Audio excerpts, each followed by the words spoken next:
Juan Magno, ¿qué opina del concepto cristiano cultural? Yo soy ateo y lo uso para no ir a trabajar los días de fiesta religiosos. No, eso no es un cristiano cultural, es que no se trabaja esos días de fiesta. Si se trabaja, se sigue trabajando. No, mira, cristiano cultural han dicho muchos que es porque creen que nuestra realidad actual es producto de los valores cristianos. No es cierto. Lo he dicho muchas veces, pero con gusto te lo repito en resumido. Los valores cristianos exigen la sumisión de la mujer. Lea ¿cómo se llama? Pablo. Las epístolas de San Pablo explican todo cuán sumisa debe ser la mujer.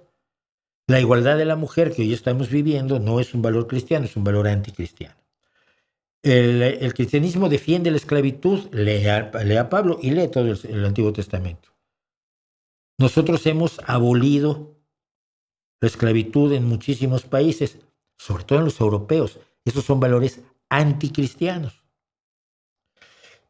El cristianismo y la Biblia condenan la homosexualidad. Nosotros somos tolerantes porque nos hemos dado cuenta que la homosexualidad ni es un pecado, ni es una enfermedad, ni es nada malo. Es una forma de ser perfectamente válida y si mientras no molestes a nadie, es perfectamente aceptable. Y además tenemos amigos, lo hemos descubierto ahora. Teníamos amigos, primos, hermanos que eran gay y no lo sabíamos.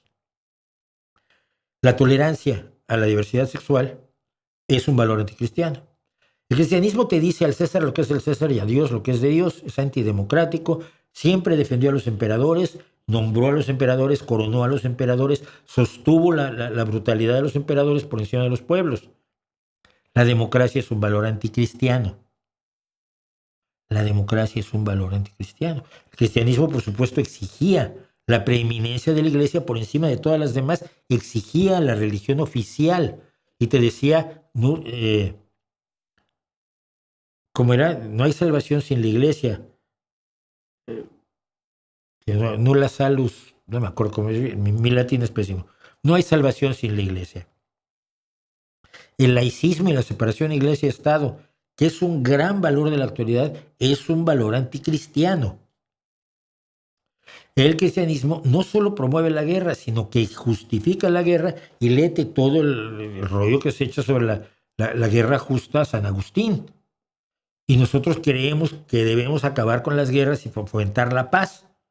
Y ese es un valor anticristiano. Los valores cristianos de los que te vienen a hablar gente con la cabeza llena de basura como Abascal son valores anticristianos. Los verdaderos valores cristianos nos tendrían viviendo como en el medievo. Si los respetáramos, si los mantuviéramos, si los recuperáramos. Yo creo que es mala idea. No sé qué piensas tú.